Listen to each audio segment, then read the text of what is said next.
अस्सलाम वालेकुम my dear student, my name is Zahid Ghulam Rasool and very warm welcome to my YouTube channel chemistry clinic. Student, आज हम जो topic discuss करने जा रहे हैं एमडी कैट के हवाले से वो है कार्बोक्सिलिक एसिड्स का। तो कार्बोक्सिलिक एसिड जैसे से हम ऑर्गेनिक केमिस्ट्री की तरफ स्टूडेंट मूव करते चले जा रहे हैं तो चीज़ें काफ़ी आसान होती चली जाएंगी आपके लिए, क्योंकि अगर आपने एक दफ़ा बेसिक कॉन्सेप्ट्स को अच्छी तरह से अंडरस्टैंड कर लिया है, मींस आपने फंक्शनल ग्रुप को अच्छी तरह से अंडरस्टैंड किया, उसके बाद नोमेनक्लेचर की आपने बहुत अच्छी तरह से प्रैक्टिस की ताकि आपको कंपाउंड्स की पहचान हो, आइडेंटिफिकेशन हो। उसके बाद हमने हाइड्रोकार्बन्स का टॉपिक डिस्कस किया, देन हमने अल्काइलाइड्स, अल्कोहल, फिनोल्स, एल्डिहाइड, कीटोन्स, और आज हम स्टूडेंट बात करने लगे हैं कार्बोक्सिलिक एसिड्स की। तो देखें जी, कार्बोक्सिलिक एसिड को हम सिंपली कहते हैं जी अल्कानोइक एसिड्स। मींस इनके नेम के एंड पे स्टूडेंट क्या आएगा? OIC, alkanoic acid. जैसे हम बोलते हैं अल्केन, तो आपने E को रिप्लेस किया OIC से, और इनका जनरल फॉर्मूला स्टूडेंट आपको पता है RCOOH। असल में देखें, ये जो हमारे पास ये ग्रुप है ना COOH, ये कार्बोक्सिलिक ग्रुप है एक्चुअली। ठीक है जी, ये जो COOH ग्रुप है हमारे पास, ये कार्बोक्सिलिक ग्रुप है, और इसके साथ हम कार्बन चेन को अटैच करते हैं। और उसके बाद स्टूडेंट इंपॉर्टेंट चीज, इनका जनरल फॉर्मूला पता होना चाहिए आपको। CnH2n+1, अल्केन्स में होता है CnH2n+2। तो हम क्या करते हैं, नॉर्मली कार्बन चेन होती है हमारे पास, उसका एक हाइड्रोजन रिप्लेस कर देते हैं कार्बोक्सिलिक ग्रुप से, तो CnH2n+1.COOH। और दूसरा स्टूडेंट देखें, हम इसको इस फॉर्म में भी लिख सकते हैं CnH2n.O2। ये स्टूडेंट बात मैं आपसे पहले भी डिस्कस कर चुका हूं जब हमने आइसोमेरिज्म का टॉपिक डिस्कस किया था कि carboxylic acids are the functional group isomers of esters. इसी तरह ईथर्स अल्कोहल के फंक्शनल ग्रुप आइसोमर्स हैं, और एल्डिहाइड और कीटोन्स जो हैं वो एक दूसरे के फंक्शनल ग्रुप आइसोमर्स हैं। यही सेम फॉर्मूला एल्डिहाइड और कीटोन्स का होगा, सिर्फ यहां पे O2 है ना, वहां पे एक ऑक्सीजन एटम होगा, मींस CnH2n.O होगा एल्डिहाइड और कीटोन्स के केस में। तो ये स्टूडेंट आप छोटी छोटी बातें जो आपने याद रखनी। सबसे पहले स्टूडेंट हम डिस्कस करेंगे क्लासिफिकेशन ऑफ कार्बोक्सिलिक एसिड्स, और ये ऑर्गेनिक एसिड्स हैं। तो बात करते हैं हम मोनोकार्बोक्सिलिक एसिड्स की। तो स्टूडेंट देखें, मोनोकार्बोक्सिलिक एसिड हम किसे बोलते हैं? which contains only one carboxylic group, जिसमें एक COOH ग्रुप मौजूद होगा स्टूडेंट, हम उसको बोलेंगे मोनोकार्बोक्सिलिक एसिड्स बोलेंगे। अब इसमें स्टूडेंट हमारे पास एग्जांपल्स कौन कौन सी हैं? तो स्टूडेंट इसमें हमारे पास जो एग्जांपल्स मौजूद हैं, सबसे पहले देखें जी, हमारे पास है मैथानोइक एसिड, जिसको हम स्टूडेंट कॉमनली बोलते हैं फॉर्मिक एसिड, इसको हम बोलते हैं। और दूसरे नंबर पे स्टूडेंट हमारे पास जो दो कार्बन वाला एसिड होगा, उसमें CH3COOH, ये स्टूडेंट हमारे पास है एसिटिक एसिड, या इसको हम बोलते हैं एथानोइक एसिड भी कहते हैं हम इसको। ठीक है जी, याद रखिएगा, ये हमारे पास एक कार्बन वाला है, तो स्टूडेंट इसको बोलेंगे मैथानोइक एसिड। दो कार्बन वाला आ गया तो स्टूडेंट इसको हम बोलेंगे एथानोइक एसिड। ये बात आपने याद रखनी है। अच्छा, अब तीन कार्बन वाला एसिड स्टूडेंट हमारे पास आ जाएगा, उसमें देखें जी CH3, CH2, COOH। ठीक है जी, इसको हम बोलेंगे प्रोपानोइक एसिड हम बोलेंगे।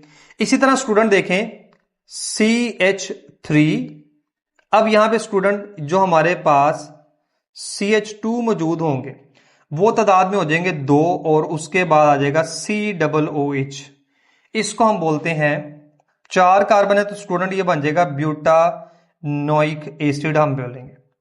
अच्छा जी, अब एंड पे दो एसिड बड़े इंपॉर्टेंट है जो कि पता होने चाहिए आपको। एक है जी CH3, और मैंने यहां पे CH2 इस्तेमाल किए हैं 3, और उसके बाद आ गया है COOH, मींस 5 कार्बन वाला एसिड। स्टूडेंट याद रखिएगा, ये जो कार्बोक्सिलिक ग्रुप हम लगा रहे हैं ना, ये भी इसमें मौजूद जो कार्बन है वो इस चेन का हिस्सा कहलाएंगे। स्टूडेंट इसको हम बोलते हैं, 5 कार्बन वाले एसिड को याद रखिएगा, इसको हम बोलते हैं वैलेरिक एसिड। इसका कॉमन नेम इंपॉर्टेंट याद, वैसे तो पेंटानोइक एसिड होगा। और लास्ट में देखें CH3, CH2। अब यहां पे CH2 की तादाद 4 हो जाएगी, 4 कार्बन यहां, 5वीं ये और 6वीं carbon student 6 carbon carboxylic acid group की फॉर्म में होगी। इसको स्टूडेंट हम बोलते हैं कैप्रोइक एसिड। कॉमन नेम बड़े इंपॉर्टेंट है यहां पे, ठीक है जी। इसको हम पेंटानोइक एसिड कहते हैं, ये हेक्सानोइक एसिड है। कॉमन नेम देखें, ये वैलेरिक एसिड और ये हमारे पास क्या है, कैप्रोइक एसिड है। तो स्टूडेंट ये हमारे पास थे मोनोकार्बोक्सिलिक एसिड। अच्छा, अब क्लासिफिकेशन में नेक्स्ट हम बात करते हैं दूसरे नंबर पे स्टूडेंट, वो हमारे पास है di carboxylic acids. Di carboxylic acid. अच्छा, यहां पे एक और बात बता दूं स्टूडेंट, बड़ी इंपॉर्टेंट बात, वो ये है कि all mono carboxylic acids are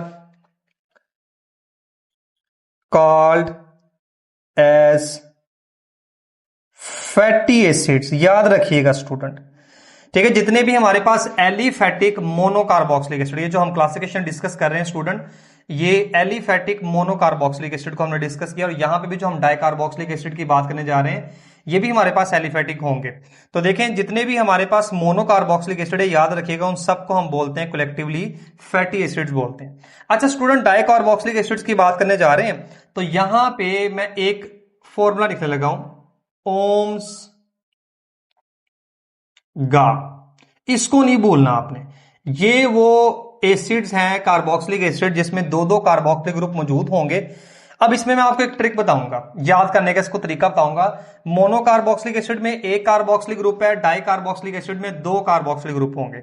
सबसे पहले देखें जी, ओ से क्या बनने जा रहा है स्टूडेंट, ओ का मतलब है ऑक्सैलिक एसिड। ओ का मतलब है ऑक्सैलिक एसिड।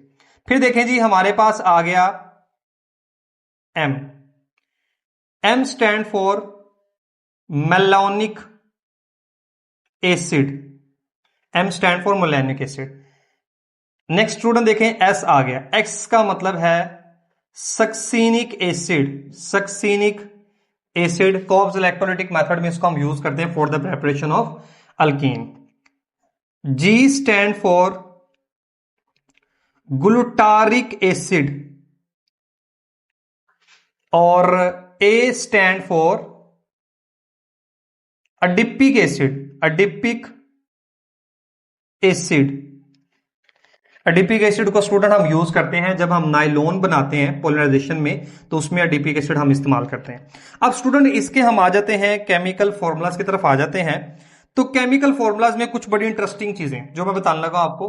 देखिए जी, ऑक्सैलिक एसिड में क्या होगा, हमारे पास COOH एक कार्बोक्सिलिक ग्रुप मौजूद है, ठीक है जी। अब दूसरा कार्बोक्सिलिक ग्रुप में लगाने लगा यहां पे, ये देखें जी, दूसरा carboxylic group COOH means simple आप दो कार्बोक्सिलिक ग्रुप अटैच कर देंगे तो वो हमारे पास बन जाएगा ऑक्सैलिक एसिड। अब मेलोनिक एसिड में क्या करना है स्टूडेंट, देखिएगा हमारे पास जो मेलोनिक एसिड होगा, मेलोनिक एसिड में दो कार्बोक्सिलिक ग्रुप के दरमियान सिर्फ एक कार्बन चेन मौजूद होगी।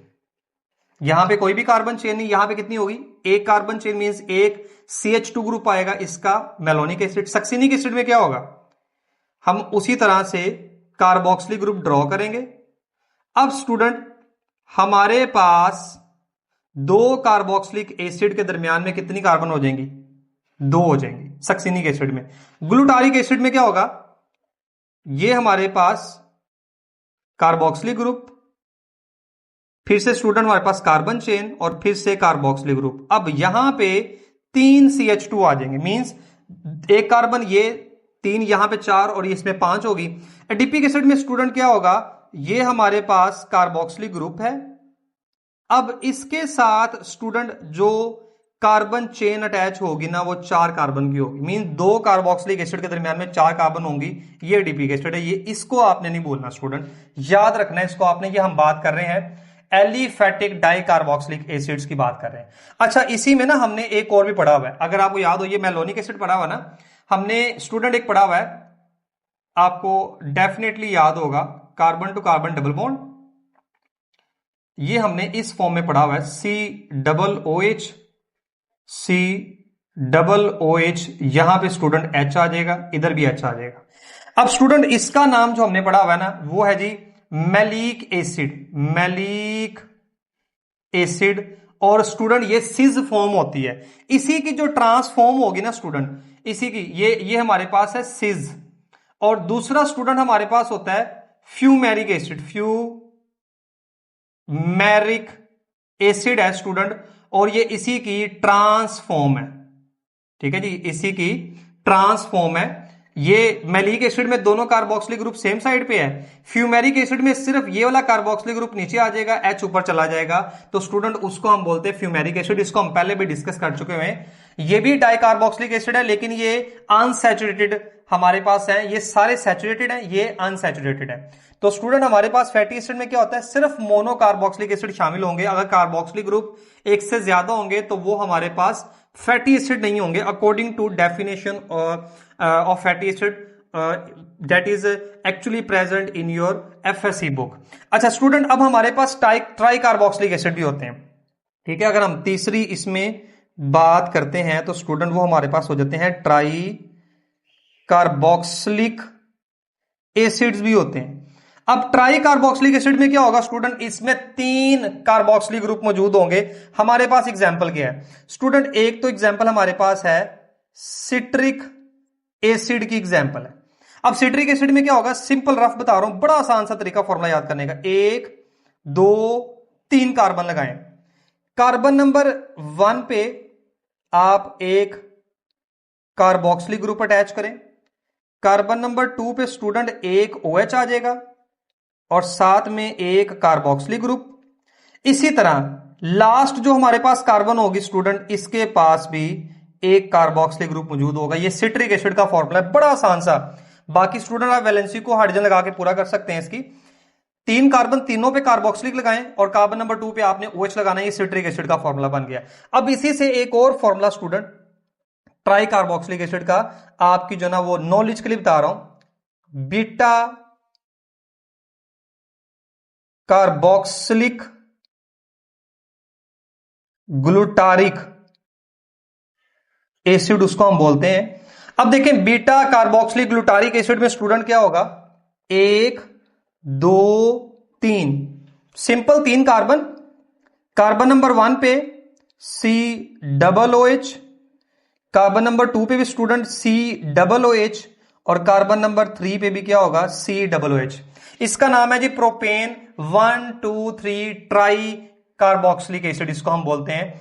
तो ये स्टूडेंट हमारे पास नोमेनक्लेचर था, सॉरी क्लासिफिकेशन थी कार्बोक्सिलिक एसिड की, जिसमें हमने mono carboxylic acid, di carboxylic acid और ट्राई कार्बोक्सिलिक एसिड को हमने डिस्कस किया। अच्छा, अब यही अगर हम बात करते हैं, ये एलिफेटिक थे। एरोमेटिक में क्या होगा, उसमें बेंजीन रिंग आ जाएगा हमारे पास। बेंजीन रिंग के साथ देखें उसमें भी मोनो कार्बोक्सिलिक एसिड भी होते हैं और डाई कार्बोक्सिलिक एसिड भी होते हैं। हमने एरोमेटिक कंपाउंड्स में थैलिक एसिड का फॉर्मूला पढ़ा, उसमें क्या होता है, हमारे पास बेंजीन रिंग के साथ 2 कार्बोक्सिलिक ग्रुप मौजूद हैं तो थैलिक एसिड है। ठीक है जी, अब इसी तरह हमने फॉर्मूला उसमें जो ना थैलिक एसिड, फिर आइसोथैलिक एसिड होता है, फिर टर्टथैलिक एसिड होता है। वो सिर्फ क्या होता है, अगर कार्बन नंबर 1 पे जैसे देखें, मैं यहां पे थोड़ा सा आपको आइडिया बताता हूं, ये बेंजीन रिंग है, यहां पे COOH मौजूद है। अगर ऑर्थो पोजीशन पे मौजूद है तो सर उसको हम कहते हैं थैलिक एसिड। अगर वही कार्बोक्सिलिक ग्रुप स्टूडेंट आ जाता है मेटा पोजीशन पे, दूसरे की बात हो रही, पहला तो अपनी जगह पे रहेगा, मेटा पोजीशन पे आ जाएगा तो स्टूडेंट वो बन जाएगा हमारे पास आइसोथैलिक एसिड। और लास्ट में अगर वो कार्बोक्सिलिक ग्रुप दूसरा पैरा पोजीशन पे आ जाता है, मींस दोनों पैरा पोजीशन पे है, तो वो टर्टथैलिक एसिड होता है। ये तो हमारी बात की डाई कार्बोक्सिलिक की। इसी तरह मोनो भी होते हैं। मोनो में जैसे सिंपल बेंजोइक एसिड हमारे पास है कि बेंजीन रिंग के साथ सिर्फ एक कार्बोक्सिलिक ग्रुप मौजूद है स्टूडेंट, वो बेंजोइक एसिड है।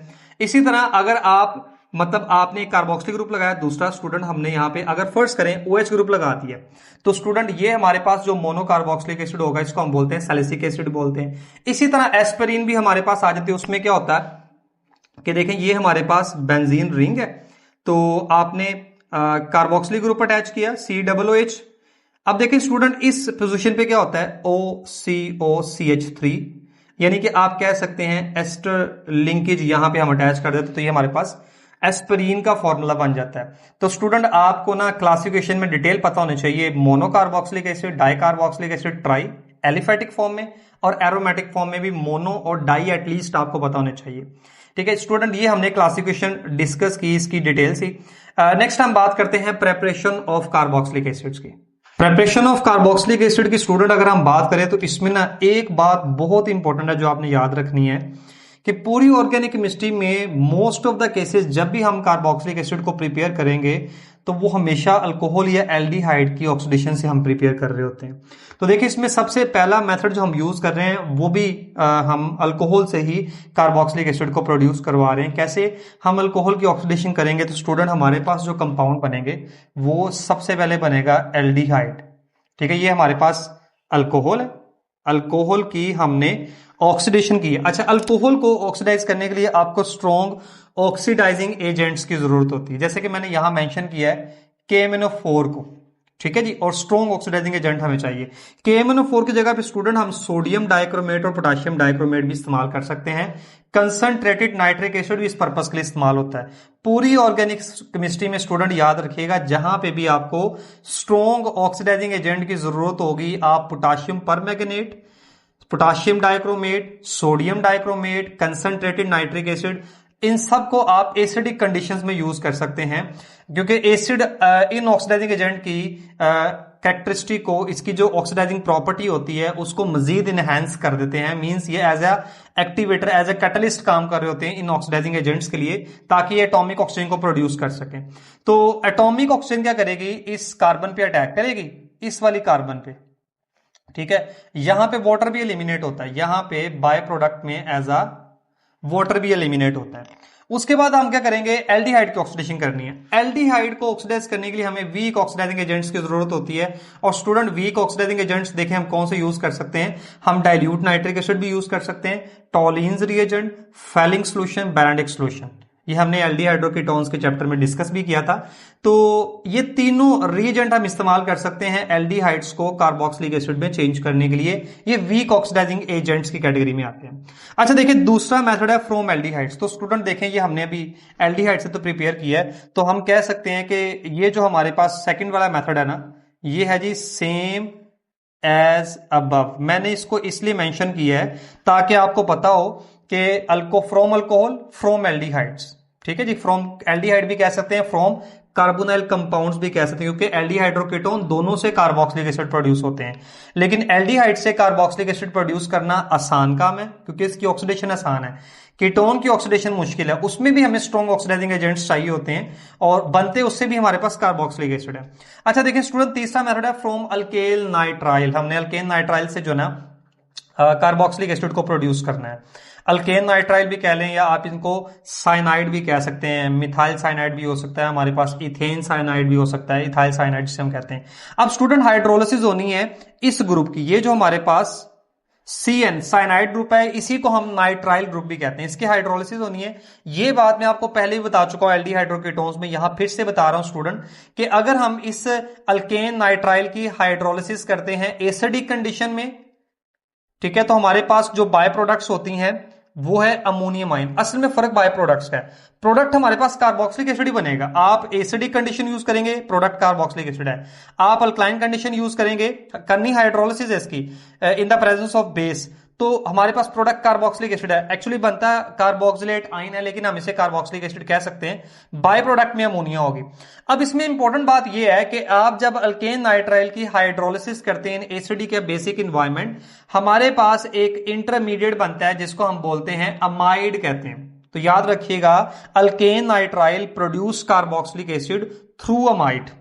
ठीक है जी, इसमें पहले अमाइड बनेगा। अमाइड कौन सा ग्रुप होता है, कार्बोनाइल ग्रुप के साथ स्टूडेंट देखें अगर NH2 अमाइनो ग्रुप अटैच है तो इसको हम बोलते हैं अमाइड बोलते हैं। ये हमारे पास जो एक इंटरमीडिएट स्टूडेंट बन रहा है, ये अमाइड है। इस अमाइड की फिर हम एसिडिक अगर हाइड्रोलिसिस करें तो हमारे पास कार्बोक्सिलिक एसिड और बाय प्रोडक्ट में अमोनियम होगा। ये बात आपने याद रखनी है। इसमें सबसे इंपॉर्टेंट चीज यही है कि इसमें एसिडिक और बेसिक कंडीशन में डिफरेंस आ जाता है।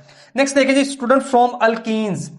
ठीक है, ये भी रिएक्शन हम पहले पढ़ चुके हैं चैप्टर नंबर 8 में। किस तरह से स्टूडेंट देखें, ये हमारे पास मौजूद है एक सिंपल अल्कीन मैंने स्टूडेंट यूज किया जिसको हम बोलते हैं इथीन बोलते हैं। अब इसकी हम करेंगे ऑक्सीडेटिव क्लीवेज करनी है। अब इसकी ऑक्सीडेटिव क्लीवेज करने के लिए जो हमें कंडीशंस रिक्वायर होंगे स्टूडेंट, उसमें हमने यूज करना है KMnO4। KMnO4 ये प्रोड्यूस करेगा एटॉमिक ऑक्सीजन, ठीक है जी।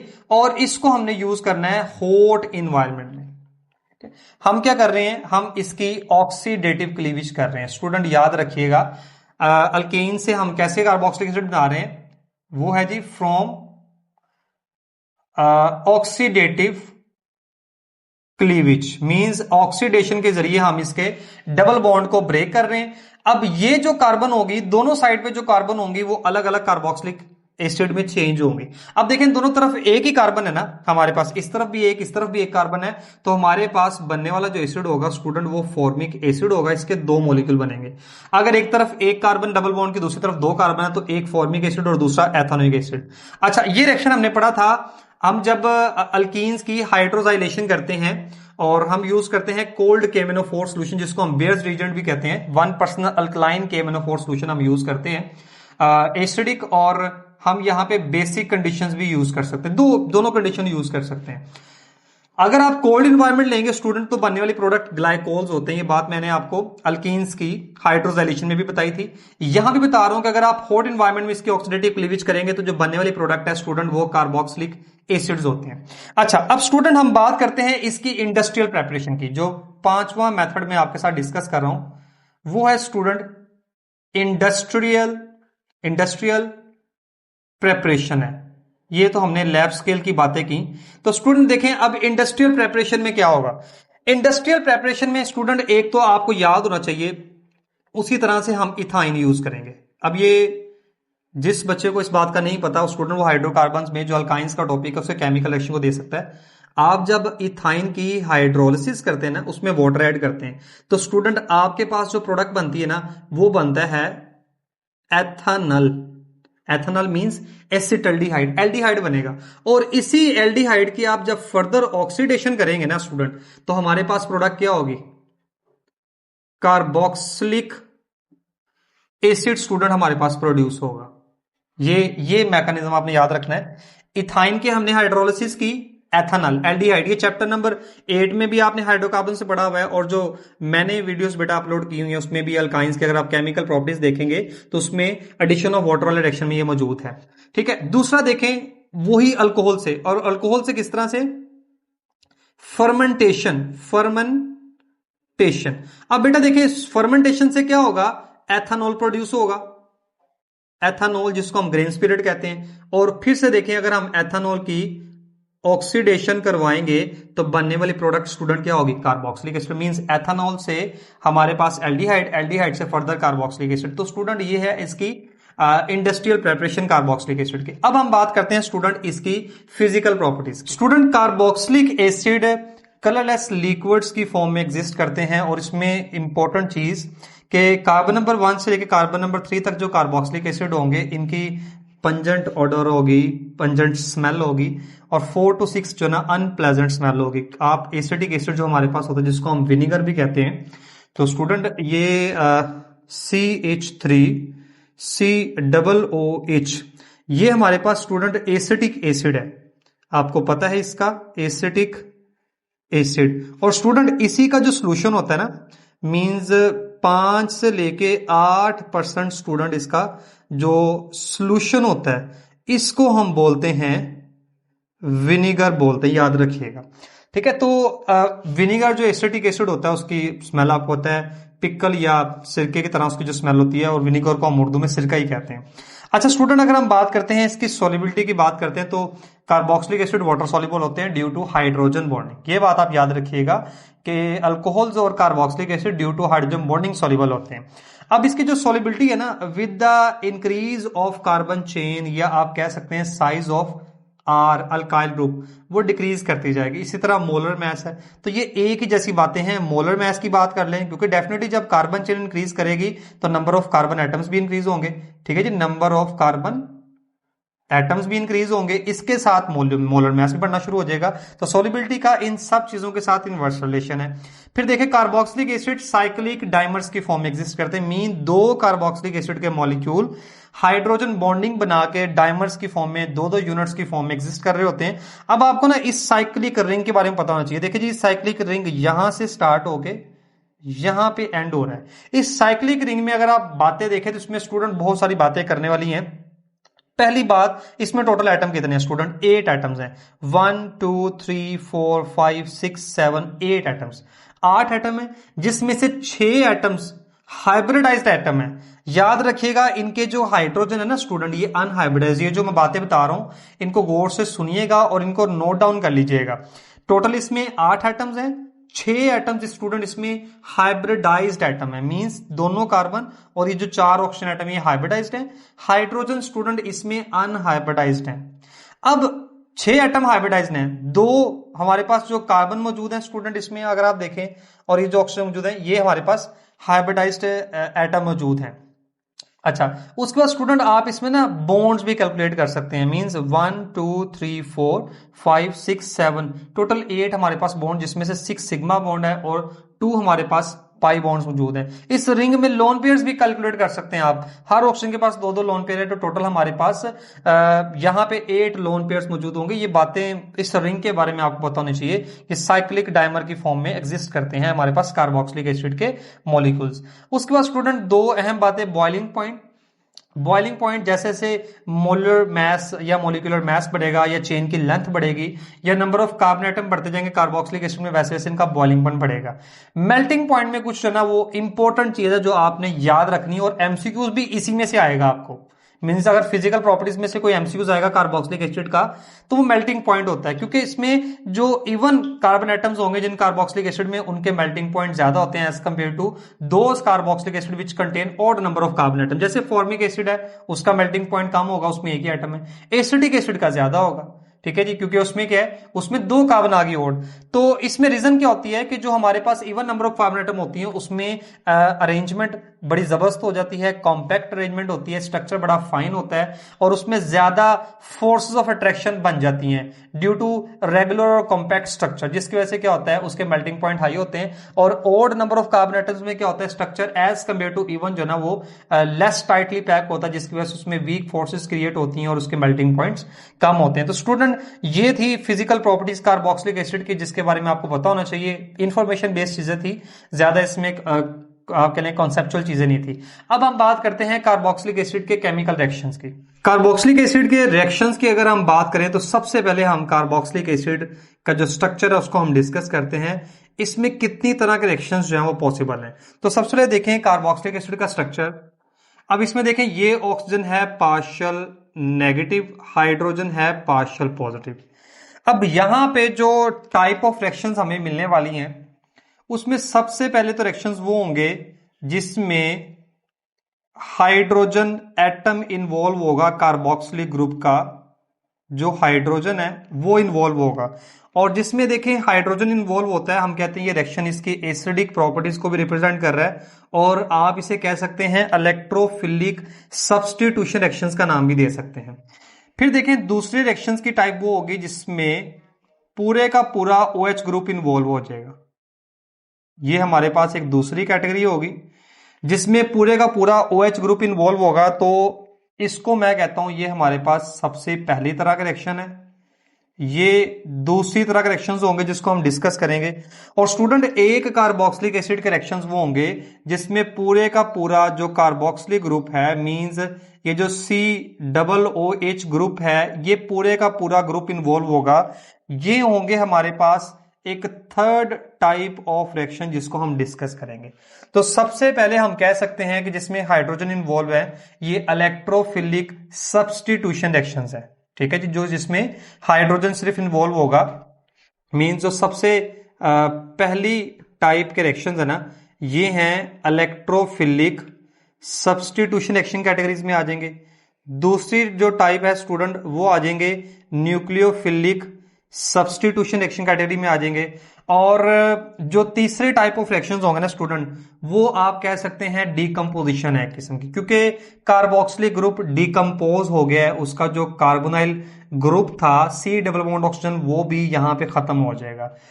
तो आपको टाइप ऑफ रिएक्शन का पता होना चाहिए कि जो कार्बोक्सिलिक एसिड है वो कितनी तरह रिएक्शन जो है ना वो शो करता है। अच्छा, अब देखें हम सबसे जो पहली टाइप है जिसमें उसका हाइड्रोजन इन्वॉल्व होगा स्टूडेंट, हम उसकी बात करते हैं। तो सबसे पहले देखें मैंने लिखा है कार्बोक्सिलिक एसिड का रिएक्शन लिखा है जी वाटर के साथ। अब देखें वाटर के साथ इसका रिएक्शन किस तरह से होगा। तो स्टूडेंट वाटर के साथ अगर हम रिएक्शन की बात करते हैं तो असल में ये बात हो रही है इसकी आयोनाइजेशन की बात हो रही है।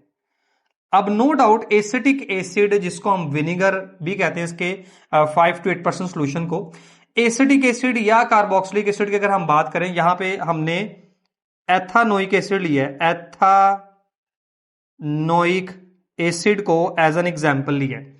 ठीक है जी, इसके अगर हम आयोनाइजेशन करेंगे तो स्टूडेंट देखें इसमें एक तो हमारे पास बनेगा एसीटेट आयन और साथ में हाइड्रोजन आयन्स रिलीज होंगे। अब कोई भी सब्सटेंस जो एक्वस मीडियम में हाइड्रोजन आयन डोनेट करता है स्टूडेंट, हम उसको एसिड बोलते हैं। तो कार्बोक्सिलिक एसिड भी एक ऑर्गेनिक एसिड है। अब किसी भी एसिड की जो स्ट्रेंथ होती है ना स्टूडेंट, ये बात हम पहले भी डिस्कस कर चुके हैं, मैं यहां पे दोबारा लिख रहा हूं। किसी भी एसिड की जो स्ट्रेंथ होती है, स्ट्रेंथ ऑफ एसिड स्टूडेंट, वो डायरेक्टली प्रोपोर्शनल होती है उसकी के ए वैल्यू के, और इनवर्सली प्रोपोर्शनल होती है पीके वैल्यू की। ये बात आपको पता होनी चाहिए। इसके अलावा जो एसिड है जब वो प्रोटॉन डोनेट करेगा तो स्टूडेंट उसमें जो नेगेटिव आयन बनेगा यहां पे, इसको हम बोलते हैं कॉन्जुगेट बेस बोलते हैं। According to Lowry and Bronsted acid base concept, इसको हम बोलेंगे कॉन्जुगेट बेस बोलेंगे। अच्छा, अब ये जो हमारे पास कार्बोक्सिलेट आयन है स्टूडेंट, ये जो कार्बोक्सिलेट आयन है, ये कार्बोक्सिलेट आयन के रेजोनेटिंग स्ट्रक्चर का पता होना चाहिए। Means R C double bond oxygen, और ये है जी ओ नेगेटिव। अब होगा क्या, होगा स्टूडेंट कुछ इस तरह से कि ये चार्ज जब यहां पे शिफ्ट होगा तो इस बॉन्ड के इलेक्ट्रॉन इसको मिल जाएंगे, और ये कुछ इस तरह का रेजोनेटिंग स्ट्रक्चर इसका आएगा। वैसे इसको हमने डिस्कस किया था जब हमने अल्कोहल, फिनोल, कार्बोक्सिलिक एसिड और वाटर के एसिडिक स्ट्रेंथ को कंपेयर किया था। तो देखें कुछ ऐसी सिचुएशन हो जाएगी, सी डबल बॉन्ड ऑक्सीजन यहां पे आ जाएगा और ये इस जगह पे आ जाएगा। तो देखें इसका सॉरी यहां पे डबल बॉन्ड आ जाएगा और नेगेटिव चार्ज यहां पे शिफ्ट हो जाएगा। ये डबल बॉन्ड यहां पे नहीं, सिर्फ यहां पे सिंगल बॉन्ड मौजूद है और यहां पे ये चार्ज भी मौजूद नहीं है। स्टूडेंट याद रखिएगा, ये हम बड़े स्पेशल टाइप के मार्कर यूज करते हैं, और अगर एक दफा इसमें कोई मिस्टेक हो जाए तो उसको ऑन द स्पॉट जो ना रेस करना थोड़ा सा डिफिकल्ट होता है। पर स्टूडेंट याद रखिएगा चार्ज शिफ्ट हो गया, इसे रेजोनेंस कहते हैं हम, तो ये रेजोनेंस हो रही है। तो ये सबसे पहली प्रॉपर्टी। तो अब इसी को लेके हमने चलना है आगे। अब स्टूडेंट देखें जो एक एसिड की टिपिकल प्रॉपर्टीज होती है ना, टिपिकल रिएक्शंस होते हैं, हम उनको डिस्कस करने लगे हैं। ये बात याद रखिएगा, ये एक ऑर्गेनिक एसिड है। इवन मिनरल एसिड्स भी हों, जब भी एक एसिड मेटल के साथ रिएक्ट करता है ना, तो उसमें बनने वाली स्टूडेंट प्रोडक्ट क्या होगी, बनने वाली प्रोडक्ट होती है हमेशा सोल्ट और साथ में हाइड्रोजन गैस रिलीज होती है, साथ में हाइड्रोजन गैस रिलीज होती है और सोल्ट बनता है। ये देखिएगा यहां पे हमारे पास CH3C। अब ये एसीटेट आयन बना क्योंकि H पॉजिटिव चला गया, उसकी जगह पे क्या आ गई है, सोडियम मेटल, और साथ में हाइड्रोजन गैस रिलीज हुई है। याद रखिएगा ये सोल्ट बना सोडियम एसीटेट का और हाइड्रोजन गैस रिलीज हुई। अब देखें कोई भी एसिड, कार्बोक्सिलिक एसिड या कोई भी मिनरल एसिड, कार्बोनेट या बाइकार्बोनेट के साथ जब रिएक्ट करेगा तो सोल्ट, वाटर के साथ आइडेंटिफिकेशन क्या होगी, कार्बन डाइऑक्साइड गैस रिलीज होगा। अब देखें कार्बोनेट के साथ रिएक्शन होगा, उसी तरह से देखें सबसे पहले तो स्टूडेंट देखें जी सोल्ट बन गया, सोडियम एसीटेट प्लस वाटर, और इसकी पहचान है जी यहां पे formation of carbon dioxide. Same यहां पे देखें जब आप बाइकार्बोनेट यूज करेंगे, सेम प्रोडक्ट्स आपके पास salt plus water plus carbon dioxide gas. और बहुत ही आसान रिएक्शन, जब भी एक एसिड बेस का रिएक्शन करता है तो स्टूडेंट बनने वाली प्रोडक्ट हमारे पास क्या है जी, सोल्ट एंड वाटर है। तो स्टूडेंट ये आप कह सकते हैं इलेक्ट्रोफिलिक सब्स्टिट्यूशन रिएक्शंस भी आप इनको बोल सकते हैं, या फिर स्टूडेंट आप इन्हें कह सकते हैं कि जो एक एसिड की टिपिकल प्रॉपर्टीज होती हैं उनको हमने डिस्कस की यहाँ पे। स्टूडेंट ये तो हमारे पास थे electrophilic substitution reactions of carboxylic acid, लेकिन देखें बात यहां पे खत्म नहीं होती, ये बात तो आपने एफएससी में पढ़ी हुई है। एंटीटेस्ट के हवाले से जो चीज इंपॉर्टेंट है ना वो ये है स्टूडेंट, हमने यहां पे बात करनी है कुछ चीजों की, जैसे कि देखें रिएक्टिविटी ऑर्डर, रिएक्टिविटी ऑर्डर, ठीक है जी। आप यूं कह सकते हैं reactivity order in electrophilic substitution reaction. ठीक है जी, एक तो इस चीज की हमने बात करनी। दूसरी स्टूडेंट हमने यहां बात करनी है एसिडिक स्ट्रेंथ की बात करनी है, एसिडिक स्ट्रेंथ की बात करनी है। एसिडिक स्ट्रेंथ की बात हमने क्या करनी है कि स्ट्रॉन्ग कौन होगा और वीक कौन होगा, वो बात तो हम ऊपर कर चुके हैं। जिसकी के ए वैल्यू ज्यादा होगी वो स्ट्रॉन्ग एसिड है, जिसकी के ए वैल्यू कम है वो वीक एसिड है। पीके वैल्यू का इनवर्स रिलेशन है। लेकिन देखिए स्टूडेंट, ना तो आपको के ए वैल्यूज याद होंगी हर एसिड की, ना पी के वैल्यू याद होगी, तो आपने उसको आइडेंटिफाई कैसे करना है।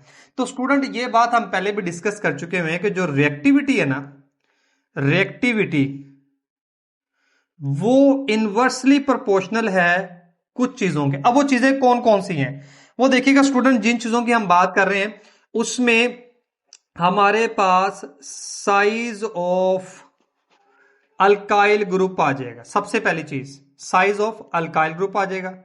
इसके बाद आप ये भी कह सकते हैं नंबर ऑफ कार्बन एटम्स भी कह सकते हैं आप। मोलर मैस की बात भी आप कर सकते हैं। मींस देखें number of carbon atom. Student इसको समझ लीजिएगा आप, नंबर ऑफ कार्बन एटम, या आप इसे यहां पे मोलर मैस भी कह सकते हैं। तीनों बातों का ना एक्चुअली मतलब एक ही बनेगा। ठीक है जी, ये रिएक्टिविटी आप इसमें डिस्कस करनी है। अब इसका मतलब ये होगा कि यहां पे कुछ बड़ी इंपॉर्टेंट बातें स्टूडेंट मैं आपके साथ शेयर करने जा रहा हूं रिएक्टिविटी के हवाले से। ठीक है, कि रिएक्टिविटी जो होगी ना, reactivity of carboxylic acids in electrophilic substitution reactions is increasing when। अच्छा यहां पे स्टूडेंट मैं रिएक्टिविटी की बात कर रहा हूं ना, तो आप ये जेम रखिएगा रिएक्टिविटी, और आप यूं कह लें कि एसिडिक स्ट्रेंथ की भी साथ ही बात करने लगा हूं।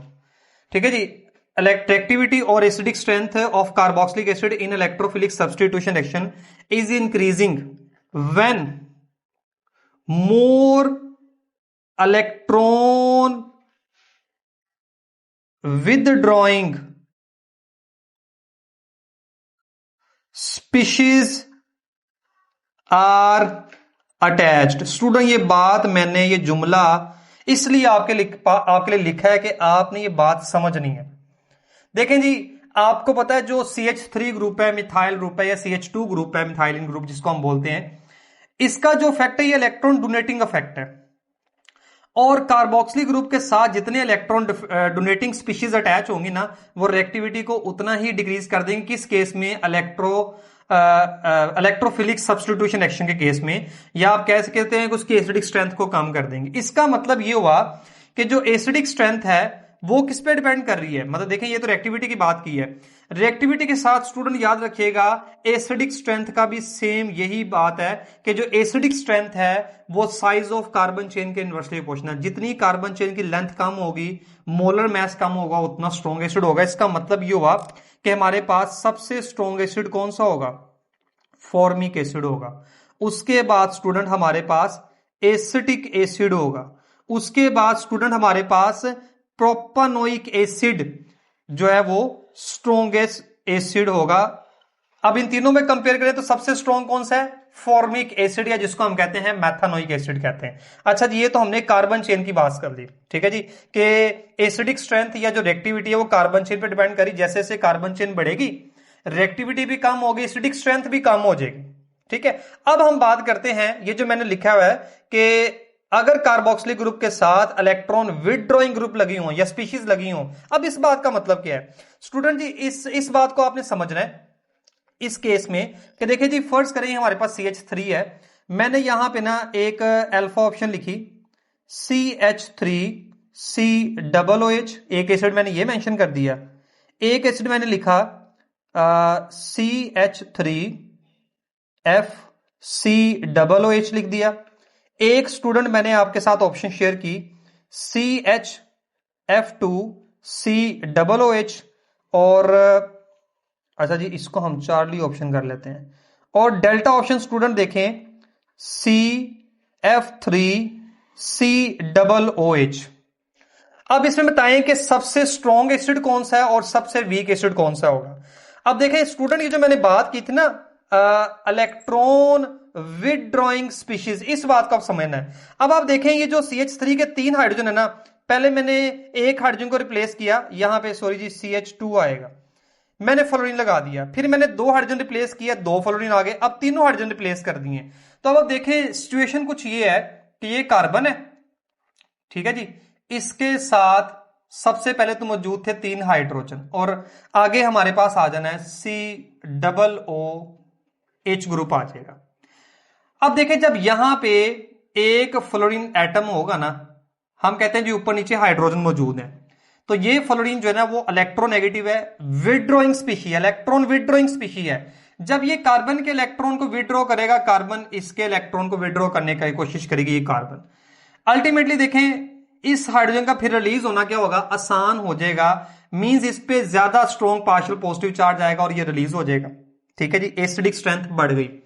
अगर आप 2 फ्लोरीन एटम लगा देंगे, ये कार्बन बहुत स्ट्रॉन्ग पार्शियल पॉजिटिव हो जाएगी, इसको बहुत ज्यादा इलेक्ट्रॉन डेफिशिएंसी फील होगी, ये अपनी इलेक्ट्रॉन डेफिशिएंसी पूरी करने के लिए क्या होगा, इस कार्बन को डिस्टर्ब करेगी, मींस इसके इलेक्ट्रॉन को विड्रॉ करने की कोशिश करेगी और अल्टीमेटली क्या होगा, ये जो दोनों ऑक्सीजन होंगे, मींस जो ऑक्सीजन डायरेक्टली हाइड्रोजन से अटैच है वो हाइड्रोजन के इलेक्ट्रॉन को विड्रॉ करेगी, हाइड्रोजन का इस केस में रिलीज होना और भी आसान। तो देखें 2 इलेक्ट्रॉन विड्रॉइंग स्पीशीज होगी, यहां पे कितनी होगी, 3 होगी।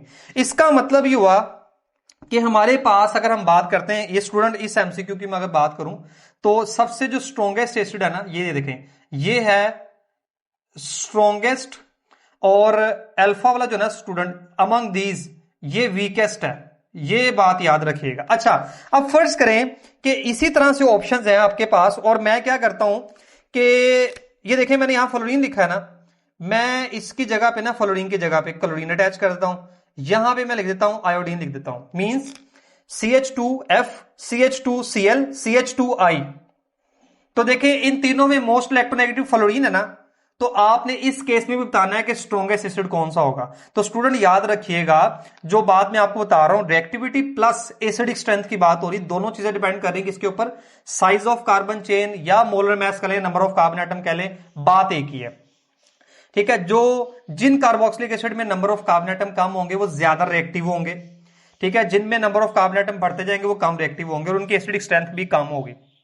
दूसरी बात जो सबसे इंपॉर्टेंट एंटी टेस्ट के पॉइंट ऑफ व्यू से, कि अगर उस कार्बोक्सिलिक एसिड के साथ इलेक्ट्रॉन विदड्रॉइंग स्पीशीज लगी हुई हैं, जिसमें मैंने बात की हैलोजेंस की, आपको बताया भी MCQs की फॉर्म में पेपर में क्वेश्चन कैसे पूछा जाएगा, चीज आपको समझाइए, तो इस चीज को भी आपने देखना है कि कौन स्ट्रॉन्ग एसिड होगा और कौन वीक एसिड होगा। अब एक और बड़ी इंपॉर्टेंट बात आपसे शेयर कर दूं, फॉर्मिक एसिड मैंने लिखा है, चले फॉर्मिक एसिड की बातें हो रही हैं तो एक और बात देखें, ये है जी फॉर्मिक एसिड का स्ट्रक्चर, ठीक है जी।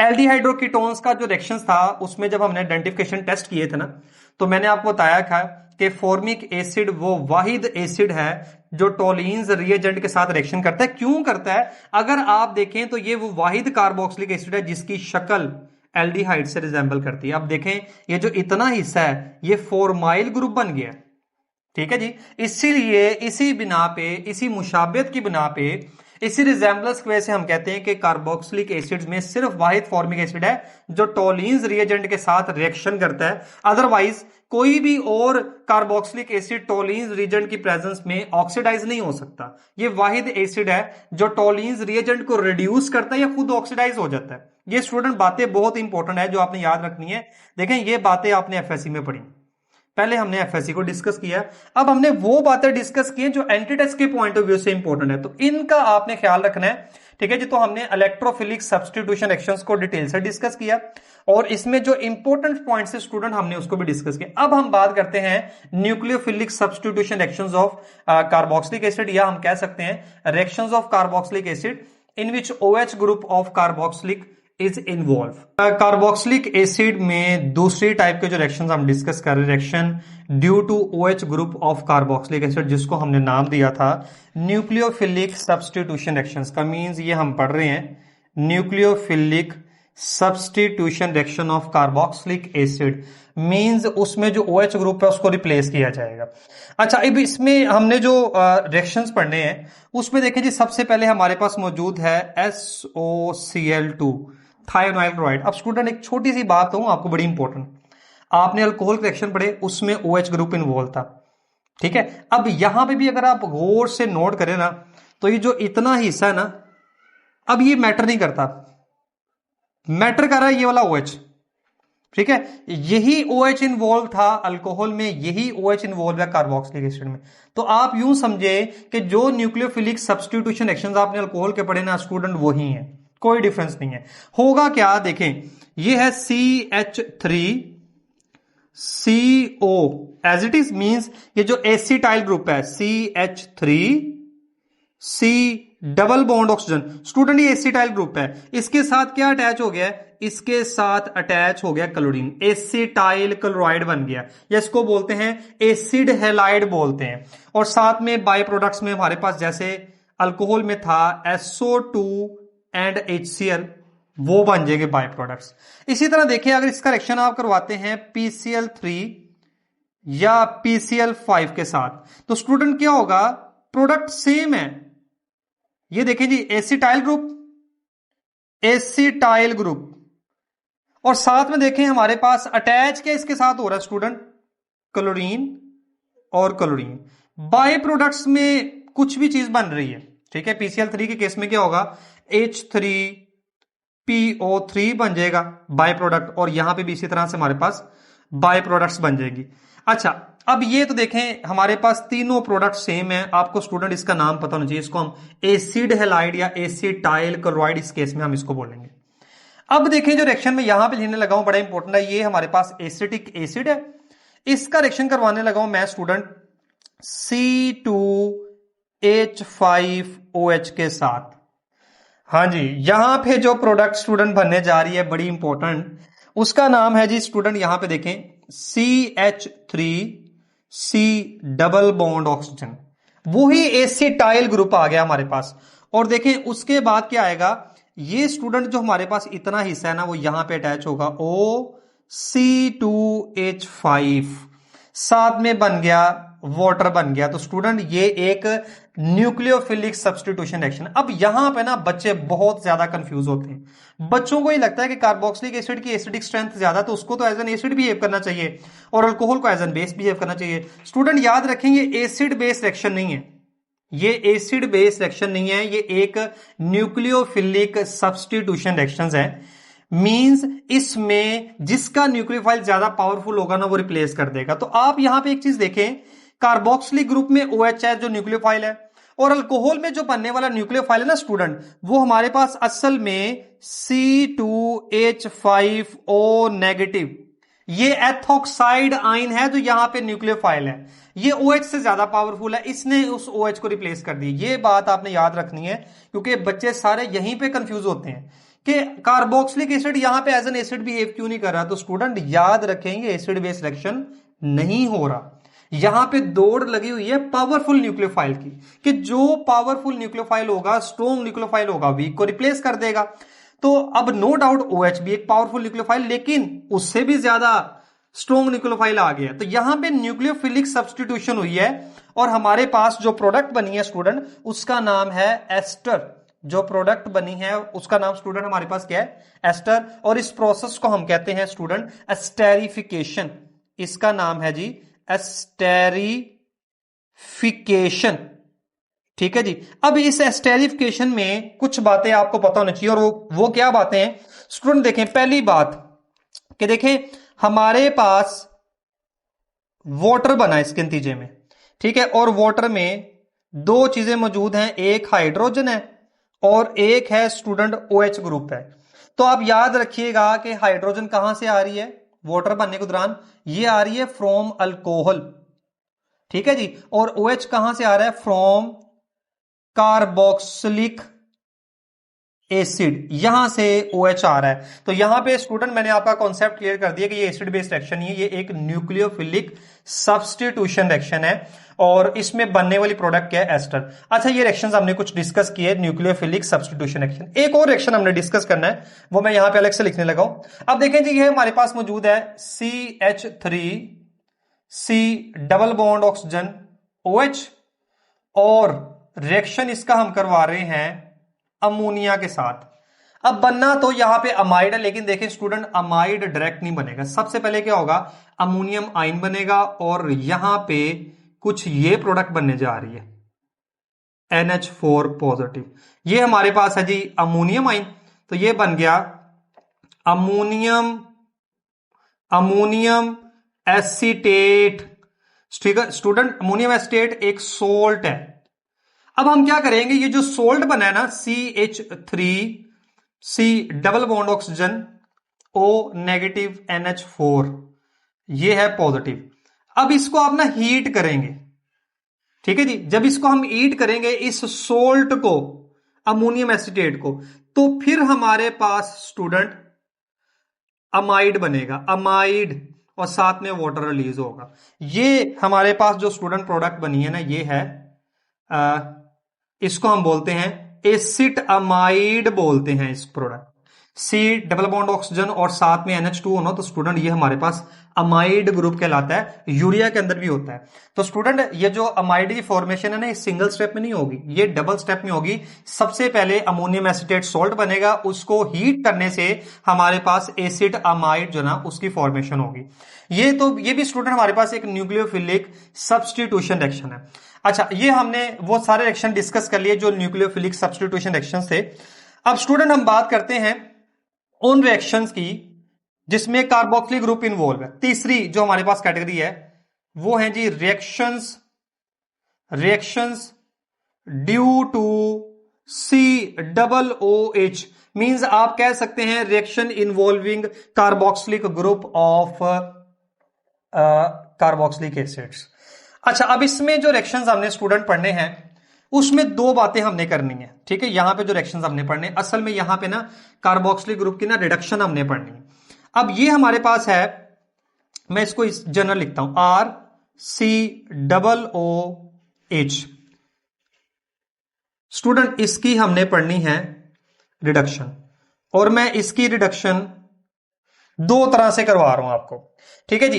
एक में स्टूडेंट हमने यूज किया lithium aluminium hydride reducing agent use करना है, ठीक है। और इसमें स्टूडेंट हम क्या कर रहे हैं, पार्शियल हाइड्रोजनेशन, इसको हम बोलते हैं पार्शियल रिडक्शन बोलते हैं। ये पार्शियल रिडक्शन हो रही है और बनने वाली प्रोडक्ट स्टूडेंट यहां पे क्या है, अल्कोहल। देखें हमने अल्कोहल की ऑक्सीडेशन की एल्डिहाइड की ऑक्सीडेशन की कार्बोक्सिलिक एसिड। अब वापस जा रहे हैं, रिडक्शन हो रही है, एडिशन ऑफ हाइड्रोजन, मींस यहां पे हमें जरूरत है एटॉमिक हाइड्रोजन की, ठीक है जी। तो हमने एटॉमिक हाइड्रोजन किस लिए इस्तेमाल करनी है, अगर हम इस ग्रुप को देखें तो देखें ये है RC double bond oxygen OH, तो आप यूं समझे OH तो यहीं पे रहेगा। ये जो ऑक्सीजन है ना यहां से इन एटॉमिक हाइड्रोजन से मिलेगा तो वाटर की फॉर्म में यहां से निकल जाएगा। हमें यहां पे चाहिए होंगे 4 एटॉमिक हाइड्रोजन, जिसमें से 2 इस ऑक्सीजन के साथ वाटर और 2 इस कार्बन के साथ अल्कोहल बनाने में इस्तेमाल हो जाएंगे, ठीक है स्टूडेंट। ये बात आपने याद रखनी है, इसको बोलना नहीं है कि अगर आप पार्शियल रिडक्शन करेंगे तो प्रोडक्ट है अल्कोहल, ठीक है जी। अच्छा, अब हम आ जाते हैं रिडक्शन, कंप्लीट रिडक्शन की तरफ आ जाते हैं। कंप्लीट रिडक्शन में क्या होगा स्टूडेंट, हमने यूज करना है hydrogen iodide in the presence of red phosphorus, हम इस्तेमाल कर रहे हैं यहां पे कैटलिस्ट। अब क्या होगा, ये पूरे का पूरा कार्बोक्सिलिक ग्रुप स्टूडेंट क्या हो जाएगा, रिड्यूस हो जाएगा, और प्रोडक्ट हमारे पास स्टूडेंट क्या है, अल्केन। ये बात याद रखिएगा कि यहां पे जो प्रोडक्ट स्टूडेंट बन रही है वो है अल्केन। बाई प्रोडक्ट में स्टूडेंट हमारे पास वाटर ही आएगा। ये बात आपने याद रखनी कि अल्कोहल, ये जो कार्बोक्सिलिक एसिड है, जब इसकी डिकम्पोजिशन होनी है, कार्बोक्सिलिक ग्रुप खुद इन्वॉल्व होगा तो उसमें रिडक्शन होनी है, जिसमें क्या होगा, कार्बोक्सिलिक ग्रुप रिड्यूस होगा अल्कोहल में और अल्केन्स में, ठीक है जी। अल्कोहल में रिड्यूस होगा थ्रू पार्शियल रिडक्शन, जिसमें लिथियम एल्यूमिनियम हाइड्राइड यूज कर रहे हैं, और अगर आपने कंप्लीट रिडक्शन करनी है उसके लिए हम यूज कर रहे हैं HI यूज कर रहे हैं यहां पे हम रिडक्शन के लिए। प्रोडक्ट हमारे पास अल्केन, इस केस में हमारे पास अल्कोहल है।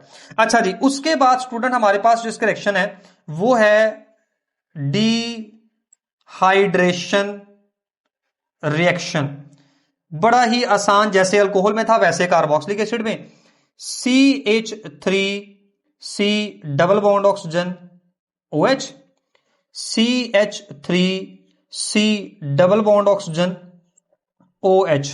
अब स्टूडेंट देखें इसमें डिहाइड्रेशन कैसे होनी है, ये देखें जी, वाटर रिमूव, अब देखें जी प्रोडक्ट हमारे पास क्या बन रही है। प्रोडक्ट हमारे पास बनेगी एसिड एनहाइड्राइड। ये इस ऑक्सीजन के थ्रू जो ना वो इस तरह से ज्वाइन हो जाएंगे। तो स्टूडेंट ये हमारे पास बन गया एसिटिक एनहाइड्राइड बन गया है, और साथ में देखें जी वाटर यहां पे रिलीज हो गया। दो कार्बोक्सिलिक एसिड के मॉलिक्यूल जो ना आपस में फ्यूज हुए हैं। बनने वाली प्रोडक्ट हमारे पास एक एसिटिक एनहाइड्राइड और साथ में वाटर यहां पे रिलीज। तो स्टूडेंट ये हमारे पास थे कार्बोक्सिलिक एसिड के रिएक्शन। और स्टूडेंट कार्बोक्सिलिक एसिड का टॉपिक अल्हम्दुलिल्लाह हमारा कंप्लीट हो चुका है। और उम्मीद करता हूं कि आपने इस लेक्चर को अच्छे से अंडरस्टैंड किया होगा। स्टूडेंट ये जो सारी एफर्ट है ये आप लोगों के लिए, आप एंट्री टेस्ट की तैयारी कर रहे हैं और उसमें जितनी कंट्रीब्यूशन मेरी तरफ से हो सकती है स्टूडेंट मैं जरूर करूंगा। और आप ये वीडियोस अपने बाकी दोस्तों के साथ भी शेयर करें ताकि ये इंफॉर्मेशन उन तक भी पहुंच जाए। स्टूडेंट अपना बहुत सा ख्याल रखिएगा, दुआओं में याद रखिएगा। अल्लाह ताला आपका हामी और नासिर हो।